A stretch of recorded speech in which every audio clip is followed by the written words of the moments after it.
네, 경찰과 공수처가 함께 꾸린 비상계엄 공조수사본부가 사실상 출석 요구에 불응한 윤석열 대통령에 대해 곧바로 2차 출석률 요구하는 방안을 검토하고 있습니다. 계엄을 사전에 모의한 혐의를 받는 노상원 전 정보사령관은 오늘 구속 갈림길에 서는데요.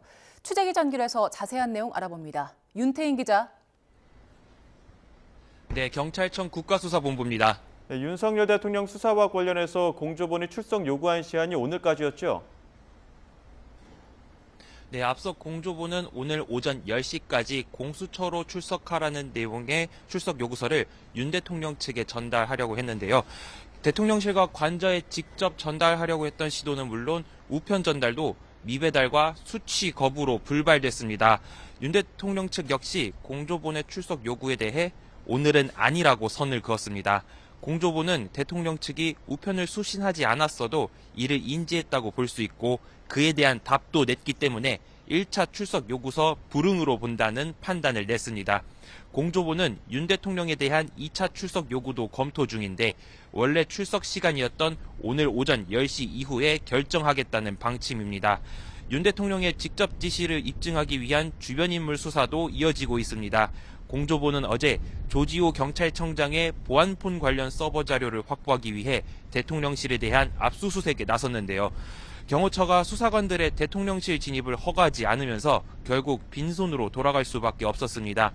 조 청장은 계엄 당시 보안폰으로 윤석열 대통령과 6차례 통화한 것으로 확인됐는데요. 경호처는 오늘 압수수색에 협조할지 여부를 알려주겠다고 밝혔습니다. 네, 비상계엄을 사전에 모의한 혐의를 받는 노상원 전 정보사령관이 오늘 구속 심사를 받는다고요? 네, 그렇습니다. 노상원 전 사령관은 박근혜 정권 당시 정보사령관을 맡았던 인물로 김용현 전 국방부 장관의 최측근으로 알려졌습니다. 특히 계엄 포고령 초안을 작성하고 계엄군의 선관위 장악 등을 주도했던 배후 기획자로 의심받고 있습니다. 비상계엄 선포 이틀 전인 지난 1일에는 경기 안산시에 있는 패스트푸드점으로 문상호 정보사령관 등을 불러 계엄을 사전에 모의한 정황이 드러나기도 했는데요. 이에 따라 경찰은 노 전 사령관에 대한 구속영장을 신청했고 오늘 오후 3시 서울중앙지방법원에서 구속 전 피의자 신문이 진행됩니다. 노 전 사령관에 대한 구속영장이 발부되면 계엄을 언제부터 어떤 식으로 모의했는지에 대한 수사도 탄력을 받을 것으로 보입니다. 이와 관련해 경찰은 계엄을 공모한 혐의를 받는 문상호 사령관도 체포하려 했지만 검찰의 불승인으로 무의로 돌아갔는데요. 문 사령관 역시 사건의 전모를 파악하기 위한 핵심 인물인 만큼 추가로 신병 확보에 나설 가능성이 커 보입니다. 지금까지 경찰청 국가수사본부에서 YTN 윤태인입니다.